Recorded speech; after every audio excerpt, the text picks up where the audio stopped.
El estruendo proveniente del aeropuerto se asemejaba a un ser monstruoso con 1000 voces. Mensajes transmitidos por megáfono, el sonido de ruedas de equipaje deslizándose sobre el suelo de mármol. Risas y lamentos. Sin embargo, en mi universo solo existía un silencio ensordecedor. Mateo, mi pequeño, me abrazó estrechamente. Se trató de un abrazo vacío. Una acción dirigida a los desconocidos que caminaban junto a nosotros. Noté la rigidez en sus hombros y cómo su corazón palpitaba al compás de la culpa. Se alejó y me observó. Sin embargo, sus ojos no se posaron en mí, sino en la dificultad que finalmente estaba a punto de resolver. Por favor, mamá, tómate mucho cuidado, ¿vale? Le aseguró que estaría en un lugar más adecuado. Con una calma reconfortante, utilizando un tono similar al que se emplea al dirigirse a un niño que no comprende. Junto a ella, Sofía, mi nuera, esbozó una sonrisa que no reflejaba sinceridad en su mirada. Los delgados labios se torcieron mostrando impaciencia. Efectivamente, Elena, se trata de un hermoso sitio, con áreas verdes y opciones de entretenimiento. Construirás amistades con personas de tu misma edad, compañeras de mi misma edad. La expresión retumbó en mi mente como un eco burlón. Poseía mi hogar, las mujeres de mi vecindario, mi rosal al que dediqué 4 décadas junto a mi fallecido Ricardo. En el lujoso centro de retiro, a 3 horas de distancia de mi vida anterior, no requería la compañía de personas de mi misma generación. Sin embargo, la discusión se había vuelto inútil. La determinación ya estaba tomada. Y yo no había intervenido en su elección.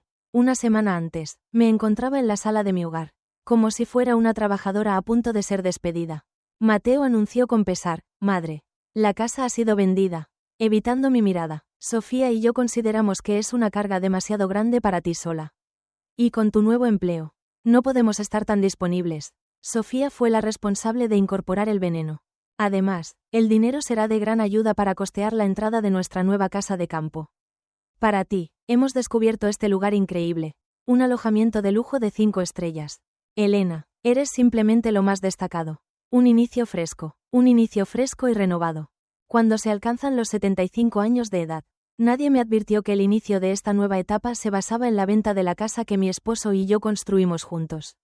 Ladrillo a ladrillo, experimenté una sensación de disminución, de falta de importancia. En ese preciso instante, en el aeropuerto, pude percibir en sus expresiones la sensación de liberación que acompaña al deshacerse de una carga. Un antiguo mueble que ya no armoniza con la decoración. El abrazo final me lo regaló Mateo. En ese instante, en un murmullo exclusivo para mis oídos, con la voz entrecortada por una angustia que me consumía por dentro. Le expresé: es la vez final en que me contemplas. Hijo. Su figura quedó inmóvil por el frío. De repente, se apartó de manera abrupta. Con asombro, sus ojos se abrieron de par en par y tal vez, solo tal vez, un leve rastro de temor se insinuó. No expresé nada adicional, el mal ya estaba consumado. Con una serenidad que desconocía, dejé ir las agarraderas de mis 2 maletas. Se dejaron caer al piso con un sonido opaco y concluyente. Volteé sin mirar hacia atrás y me dirigí hacia la puerta de embarque con mi diminuto bolso de mano. No recibí una llamada suya. Es muy probable que Sofía haya sido la responsable de evitarlo. Mientras el oficial inspeccionaba mi documento de identidad, introduje la mano en mi bolso y mis dedos encontraron el único objeto que me reconfortaba. Una diminuta y gélida llave de metal. La llave del cofre de Ricardo. Aquel que Sofía menospreciaba. Quería saber si estaban al tanto de que permití que se lo llevaran en el camión de la mudanza. Creyendo que solo guardaba antiguos recuerdos sin importancia. Sin embargo, tenía pleno conocimiento de la realidad. Ricardo solía repetirme: en este cofre no guardo lo que fue, sino lo que será. Elena, mientras el avión tomaba altura y se alejaba de todo lo conocido. Sostuve con fuerza aquella llave, mientras una pregunta insistente resonaba en mi cabeza. ¿Qué deparaba el porvenir en el interior de aquel antiguo baúl de madera? El aroma desinfectante de lavanda y soledad impregnaba la lujosa residencia. Las paredes lucían un tono beige monótono y estaban adornadas con pinturas de paisajes que nadie se tomaba la molestia de contemplar. Aunque mantenía la pulcritud y el orden, le faltaba esencia. Era un preludio al olvido. Se me designó con acento agudo un cuarto diminuto, con una ventana que se asomaba a un jardín impecable pero desprovisto de alegría. Todo transcurría en silencio y con meticulosidad, al igual que la existencia de un reloj. Los primeros días se desdibujaron en una sucesión de rutinas frías y distantes. A las 8 de la mañana desayuno. A las 10 participo en un taller de manualidades y a la 1 almuerzo. Las demás habitantes me observaban con una combinación de interés y compasión. Eran mujeres con relatos que sus familias habían optado por guardar en un rincón. Al igual que yo, tuve algunas charlas amables con una dama llamada Carmen. Una mujer con mirada melancólica que me reveló en susurros: en este lugar solo se espera. Nada más. El único consuelo que encontraba era el antiguo baúl de madera de Ricardo, abandonado en un rincón de mi cuarto. Era de gran tamaño, con un color oscuro y una sensación de peso. Sofía sentía un profundo rechazo hacia él. Dios mío, qué objeto tan poco atractivo. Enciende eso, Mateo. En más de una ocasión había escuchado sus palabras. Sin embargo, rechacé la propuesta. Era la única cosa que conservaba de mi hogar, además de la ropa guardada en mis maletas. Al atardecer, tras negarme por tercera vez a participar en el bingo, cerré la puerta de mi habitación. El silencio reinaba en la habitación, apenas roto por el sonido rítmico de un reloj en el corredor. Me postré ante el cofre. Aún estaba envuelto en el polvo del camino. Recorrí con mis dedos la madera labrada, tocando las iniciales que Ricardo y yo inscribimos durante nuestra luna de miel. En cuanto a la redacción, en el estilo de una composición, escribir, extraje del bolso la diminuta llave de metal. Mis manos temblaban de tal manera que apenas logré introducirla en la cerradura corroída. Giró con un sonido lastimero, semejante a un espíritu que se levanta. Alcé la tapa de gran peso. El aroma a madera de cedro y a nostalgia me envolvió, transportándome brevemente a la sensación de tener a Ricardo a mi lado. En el interior, todo lucía exactamente como en su memoria.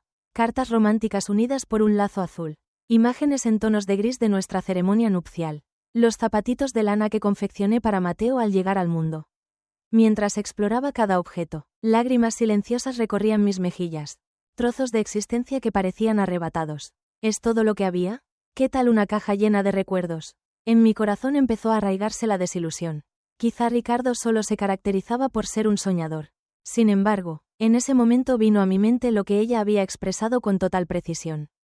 No se trata de lo que ya ocurrió. El porvenir nos pertenece. Observé detenidamente. En el fondo del baúl se percibía algo misterioso. Una de las tablas de madera se distinguía por su aspecto más reciente en comparación con las demás. Y no presentaba una alineación impecable. Con el latido acelerado en mi garganta, empleé mis uñas para ejercer presión. Se produjo un leve chasquido. Bajo la mesa se encontraba un escondite oculto. En su interior no se hallaban ni monedas ni alhajas. Había algo que resultaba sumamente desconcertante. Un solo sobre de cartulina color canela, de gran grosor y cerrado herméticamente, con mi nombre, Elena, escrito con la elegante y decidida caligrafía de mi difunto esposo. Al lado del sobre se encontraba un diminuto cuaderno de piel con una nota adherida. Antes de comenzar, por favor, lee este texto primero. ¿Qué misterio habría sido tan significativo como para mantenerlo en secreto de esa forma a lo largo de tanto tiempo? Con dedos temblorosos desplegué el diminuto cuaderno de piel. En el inicio del documento se encontraba una fecha que databa de tan solo un año atrás. Unos cuantos meses antes del deceso de Ricardo. A pesar de la enfermedad, su caligrafía mantenía su nitidez, aunque se notaba un ligero temblor en las letras. Elena, mi amada, estaba a punto de empezar. Si estas líneas captan tu atención, es porque mis mayores miedos se han materializado, ya que te han alejado de nuestro hogar. Lamento no haberte comunicado esto mientras estaba vivo, pero prefería evitarte angustias. Quería informarte de que, estés donde estés, siempre velaré por ti. Sentí como si mi aliento se hubiera quedado atrapado en mi garganta. Continué con la lectura. Ricardo, aquel hombre práctico y sincero, guardaba consigo un misterio. Hace más de 3 décadas que vendí una pequeña porción de terreno que recibí como herencia de mis padres. En aquel entonces, creía que apenas nos alcanzaría para reparar el techo, pero la realidad resultó ser distinta. Fue transferida a una compañía de construcción por una cantidad importante. Sin embargo, bajo una condición, en vez de quedarse con la totalidad de los fondos, optó por adquirir una parte pequeña de la compañía, la cual, con el paso del tiempo, se transformó en un líder indiscutible en el sector de la construcción. Jamás puse mis manos en ese dinero. Cariño, solía escribir, permití que creciera como una semilla sembrada para lo que vendrá. Nuestro porvenir, siempre me preocupó que la falta de determinación de Mateo, bajo la influencia de la ambición de Sofía, pudiera dejarte vulnerable. No es que no apreciara a nuestro hijo, pero a veces el amor nos nubla la visión. Y en Sofía percibía una ambición que me llenaba de temor. En el periódico se describía la instauración de un fideicomiso a mi nombre. Un fondo de gran valor que solo se podría activar en una circunstancia concreta. Si me desposeían de mi residencia o se me declaraba incapaz sin una evaluación médica imparcial. Ricardo había organizado todos los detalles con un antiguo compañero suyo, un abogado conocido como Julián Ramírez. Mi cabeza no paraba de dar vueltas. El individuo con quien compartí 5 décadas de mi existencia me había legado un recurso inesperado. Una base económica de la que no tenía conocimiento alguno. Fue un gesto de amor tan intenso, tan anticipado, que destrozó mi corazón en innumerables fragmentos y lo restauró al instante. Al fin, procedí a desplegar la envoltura de color marrón claro. En el interior no se encontraba efectivo, sino papeles, certificados de acciones, documentos del fideicomiso y una carta notariada que me otorgaba poder, además del contacto telefónico de don Ramírez. El mensaje final en el diario de Ricardo me proporcionó el impulso que requería. Elena, emplea esto no con ánimo de venganza, sino para restaurar tu honor. Muestra tu verdadera esencia, sé la leona que siempre has sido. Deja oír tu rugido, en el interior de esa habitación de tono beige y sin identidad. La frágil y melancólica mujer que arribó a ese sitio comenzó a esfumarse. En cambio, la esposa de Ricardo, con el control de su propio destino, empezó a despertar. Cogí el celular de la mesilla, el cual reservaba exclusivamente para las llamadas controladas y planificadas de Mateo. Tomé nota del teléfono del abogado Ramírez. Se escucharon 3 campanadas. Una voz profunda y cordial respondió. Oficina de Julián Ramírez. ¿En qué puedo ayudarle? Estimado señor Ramírez, expresé con una voz inesperadamente sólida. Me llamo Elena. Elena García. Pienso que mi esposo, Ricardo, me ha dejado algo especial. En el otro extremo de la llamada, reinó un profundo silencio. Después, una emoción reprimida invadió las palabras del señor Ramírez. Estimada señora García, he estado aguardando su llamada desde hace un año. Según Ricardo, eres la mujer más valiente que ha tenido el placer de conocer. ¿Está preparada para liberar su potencial? Contesté afirmativamente, con una firmeza que no experimentaba desde hacía mucho tiempo. Listo para empezar. Sin embargo, en el momento en que estaba suspendido, una inquietante incertidumbre se apoderó de mí. Mateo y Sofía me entregaron un documento legal que me obligaron a firmar, asegurándome que era, para encargarse de tus asuntos. ¿Qué sucedería si el momento ya hubiera pasado? ¿Qué sucedería si ya habían comercializado todo? No solo la vivienda, sino también lo que ellos pensaban que era mi modesto fondo de ahorros. En el 4º capítulo, la primera acción de la reina, don Ramírez, personificaba todo lo que la mente de Ricardo había imaginado. Perspicaz, fiel y con una llama de justicia en sus ojos. Incluso al hablar por teléfono, en el primer intercambio de palabras que tuvimos, logró tranquilizarme. Elena, ese documento notarial, ¿se realizó la firma en presencia de un notario desconocido para usted? ¿Recibió una explicación detallada sobre el alcance de la situación? Contesté con un rotundo, no. El documento ya estaba redactado cuando me lo entregaron en mi domicilio. Mateo mencionó que solo sería para cubrir mis gastos en caso de enfermedad. El letrado suspiró, expresando, me lo figuraba. Esa acción recibe el nombre de adquirir autoridad a través de la astucia. Es factible cuestionarlo. Antes que nada, es primordial proteger sus bienes. En menos de un día, el señor Ramírez había puesto en marcha el fideicomiso. De pronto, la anciana que vivía en un hogar de retiro se vio poseedora de una gran riqueza. Experimenté una extraña sensación, similar a vestir un atuendo que no te pertenece. Sin embargo, con el tiempo me familiaricé con la noción de que esa capacidad era mi principal recurso. Opté por poner fin a mi invisibilidad como primer paso. Solicité a don Ramírez que empleara a un detective privado. Deseaba conocer cada detalle. Si la vivienda ya había sido comprada. ¿Cuál era la actividad en la que se encontraban Mateo y Sofía? ¿Cuál era el destino de los fondos? Mientras tanto, en mi hogar comencé a experimentar transformaciones. Alzaba la mirada mientras avanzaba. Intervenía en las charlas motivado por la curiosidad. No por la tristeza. Fue Carmen, una buena amiga mía, quien se dio cuenta. Elena, algo en ti ha experimentado un cambio. Se percibe un destello en tu mirada. Con una sonrisa en el rostro. Le expresé, me he reencontrado con mi verdadera identidad. Una tarde, el teléfono de mi cuarto comenzó a sonar. Tenía 16 años mi nieto. Lucas, se percibía un tono de culpabilidad en su voz. Mi querida abuelita, ¿qué tal te encuentras? Echo de menos tu presencia. Siempre me había sentido vulnerable ante Lucas. Un niño de buen corazón se encontraba atrapado entre 2 padres que le inculcaban principios erróneos. Me encuentro en perfectas condiciones. Amor mío, ¿qué hay de ti? ¿Qué tal el colegio? Manteníamos conversaciones sobre temas sin importancia. Aunque percibí que tenía algo más que quería expresarme. Finalmente, expresó. Mis padres se comportan de manera extraña. Siempre están peleando por cuestiones de dinero. La casa ha comenzado a ser renovada en su decoración. La vivienda que te pertenece. La abuela se está quedando sin fuerzas.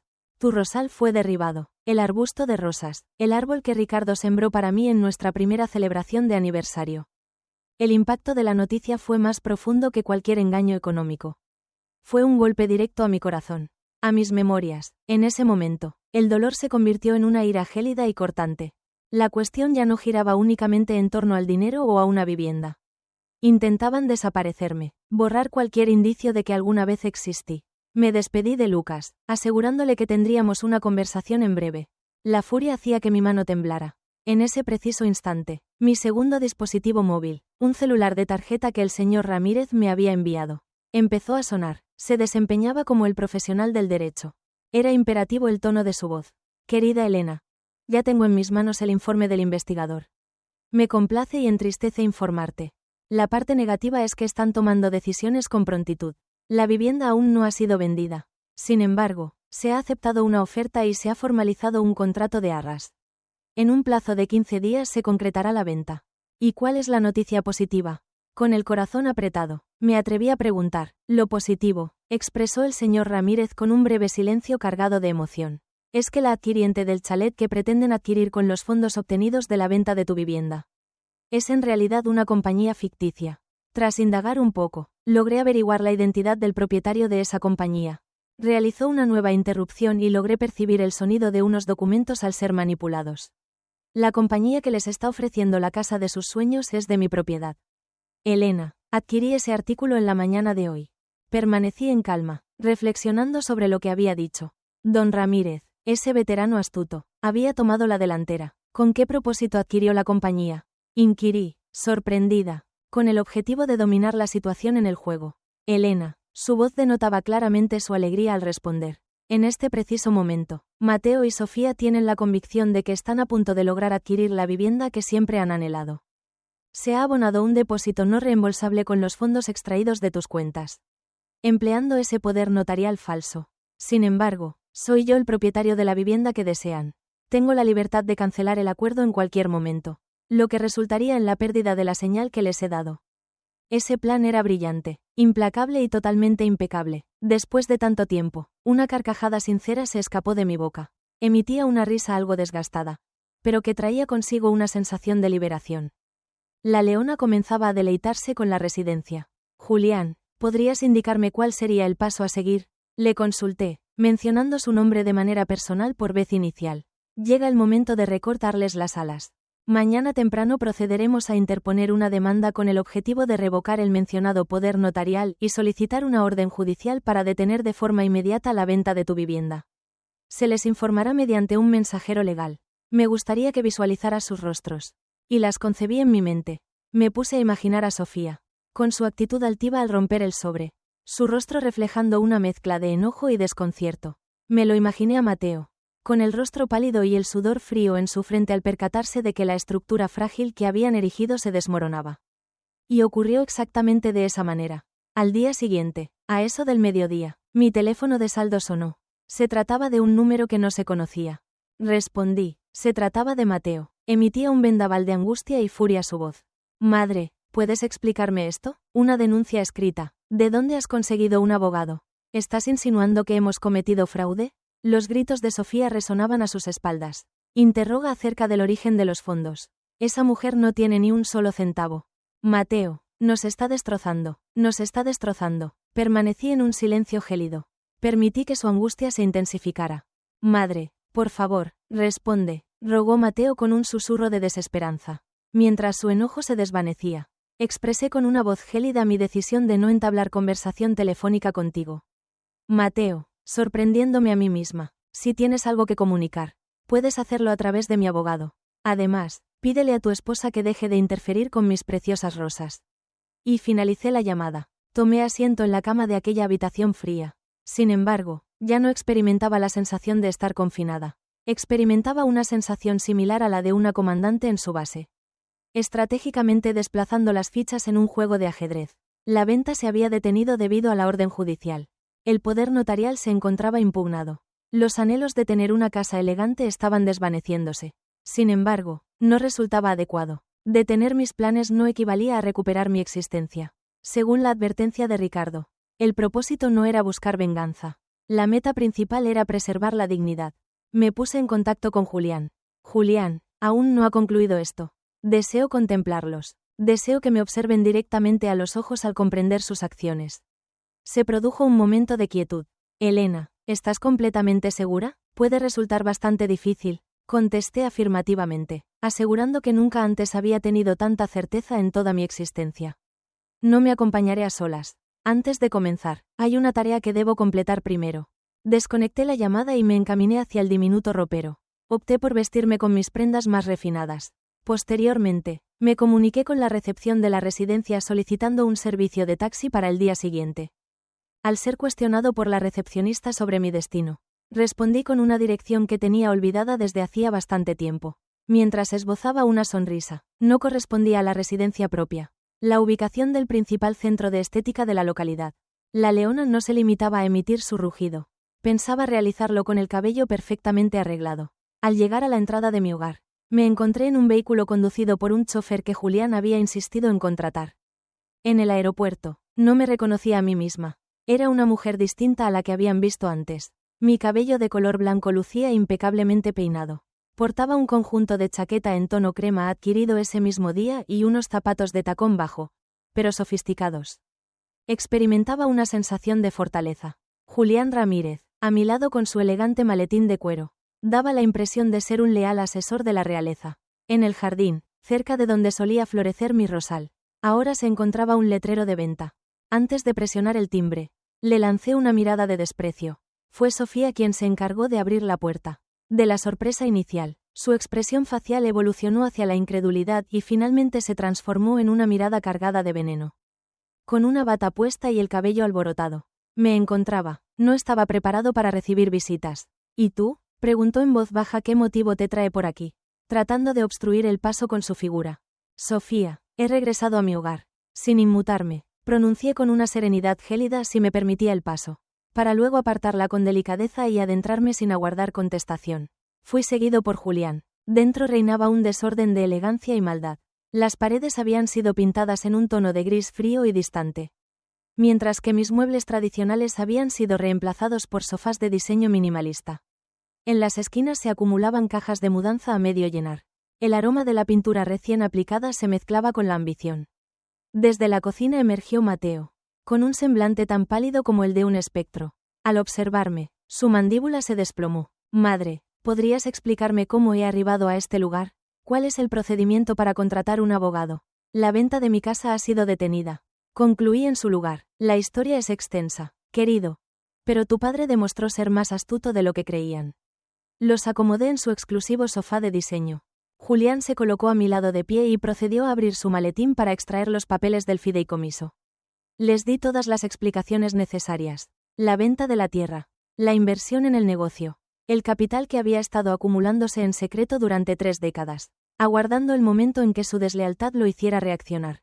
El rostro de Sofía reflejaba una mezcla de rencor y celos. Susurró con incredulidad. No puede ser. Desde hace tiempo, he tenido la certeza de que ese anciano nos detestaba. No era contigo con quien sentía odio. Sofía, le corregí, sosteniéndole la mirada fijamente. Detestaba la simbología que encarnabas. La codicia que susurrabas al oído de mi hijo. Desde el principio, te tuvo en su radar. En cuanto a Mateo, colapsó, con la cabeza apoyada entre las manos. Sollozaba. Madre, lamento mucho. No deseaba, no lo anhelabas. Pero lo ejecutaste. Afirmé, sin compasión en mi tono. Fuiste y me subiste a un avión como si fuera un objeto. Fuiste quien me separó de mi casa, de mis memorias. Trocaste mi existencia por un hogar con piscina. Por lo tanto, no derrames lágrimas. Mateo, desperté y recorrí la habitación que una vez más se convertía en mi espacio de estar. La charla ha llegado a su fin. Disponen de un día completo para retirar sus pertenencias de mi hogar. Cada caja, cada pieza de mobiliario gris, cada indicio de su presencia. En caso de no llevar a cabo la acción, Julián no solo presentará una demanda por fraude, sino que también interpondrá una por los perjuicios emocionales causados. Sin duda, con los recursos financieros actuales a mi disposición, puedo costear los servicios legales más destacados a nivel nacional. De repente, Sofía se puso de pie de un salto, con el semblante encendido por la furia. No puedes infligirnos este daño. Formamos parte de tu familia. Contesté, volviéndome hacia ella. Dejaste de serlo en el momento en que arrojaste mis rosas. Y él, mencioné señalando a Mateo, perdió esa condición en el aeropuerto. En el preciso instante de mayor tensión. La puerta principal cedió y se abrió de par en par. Se trataba de mi nieto Lucas. Regresaba de la escuela. Permaneció inmóvil en la entrada, observando la situación. La madre, llena de ira, el padre con lágrimas en los ojos. La abuela erguida, imponente y misteriosa, al lado de un caballero portando un maletín. De repente, abrió mucho los ojos y su mochila se deslizó de su hombro, cayendo al suelo con un sonido apagado. La última oración había llegado a mis oídos. El peso del silencio que llegó después de que la mochila cayó superó con creces el de todas las palabras previamente pronunciadas. Lucas posó su mirada en el grupo, pero finalmente se detuvo en mí. En ellos percibí una combinación de desconcierto, temor y un destello de optimismo. Al verla, susurró el nombre de abuela, como si hubiera visto un espectro. Antes de que Mateo o Sofía pudieran articular palabra, Lucas se acercó velozmente hacia mí, no con la indecisión propia de un joven, sino con la seguridad de un niño en busca de protección. Con un abrazo apretado, enterró su rostro en mi abrigo. Mis disculpas, querida abuela, lamento profundamente la situación, no deseaba tu partida. Se lo comuniqué a mamá. Se lo expresé, al sentir sus brazos rodeándome y escuchar su llanto genuino. Experimenté un alivio similar al de un bálsamo sobre una herida abierta. Fue la única disculpa que tuvo verdadera relevancia. Mientras le acariciaba el cabello, lo abracé con fuerza para resguardarlo de la tempestad que representaban sus padres. Este acto, este amor sincero y sin límites, represento con acento agudo mi auténtico triunfo. Mateo alzó la mirada, con el rostro marcado por el llanto. Presenciar cómo su hijo me abrazaba pareció ser el momento en que su orgullo finalmente cedió. Madre, te pido perdón. Estaré dispuesto a hacer cualquier cosa. No obstante, Sofía optó por guardar silencio. En su semblante no se reflejaba remordimiento. Únicamente la dolorosa derrota. Era consciente de su derrota. No se derramaron lágrimas, solamente había un corazón helado. Observé a Mateo, mi pequeño, a quien había sanado las heridas en sus rodillas y a quien había entretenido con historias antes de dormir. Observé a un individuo destrozado, un hombre que se había extraviado persiguiendo indicaciones erróneas. No hay vuelta atrás, Mateo, expresé con calma y determinación. El perjuicio causado no tiene remedio con riquezas ni discursos. Sin embargo, decidí detenerme por un momento, observando a Lucas, quien continuaba agarrado a mi brazo. No voy a iniciar acciones legales en su contra. Tendréis que abandonar mi hogar. Recibiré el reembolso completo de cada céntimo retirado de mis cuentas. Y desaparecerán de mi existencia. Lucas tendrá la libertad de visitarme en cualquier momento que lo desee. Esa es la única premisa que tengo. Sofía dejó escapar un suspiro. Recogió su dignidad del suelo y, en silencio, ascendió los escalones. La única contestación que recibió fue el estruendo de los cajones siendo abiertos y cerrados con fuerza. Mateo, resignado, simplemente asintió con la cabeza. Hoy he sufrido una pérdida considerable. ¿Verdad, mamá? Has perdido el privilegio de dirigirte a mí de esa manera. Contesté. Fue la afirmación más contundente que he expresado hasta ahora, aunque reflejaba la realidad. Conclusión final. Pasado un tiempo, y de esta manera concluyó. Estimados míos, esa misma noche partieron. Julián se ocupó con acento agudo de todas las tareas. He logrado recuperar mi hogar, mis recursos económicos y, sobre todo, mi tranquilidad. El anhelado chalet reapareció en el mercado y, por supuesto, se les escapó de las manos. No he recibido noticias de ellos nuevamente. Sin embargo, mi relato no concluye con un acto de revancha, sino con un proceso de reconstrucción. Cada fin de semana, Lucas se acerca a visitarme.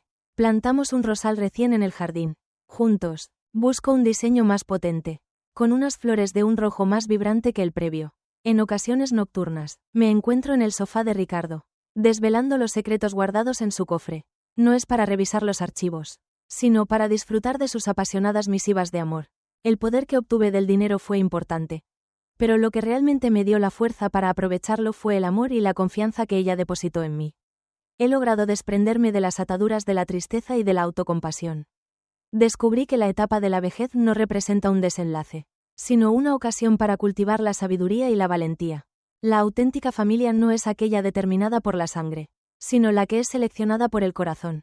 Por lo tanto, si en algún momento experimentan una sensación de insignificancia, si sienten que les han silenciado, mantengan presente a esta mujer mayor. Explora en tu interior. Cada uno de nosotros guarda en su interior un cofre misterioso. repleto de una energía que desconocemos por completo. Simplemente es cuestión de dar con la llave adecuada.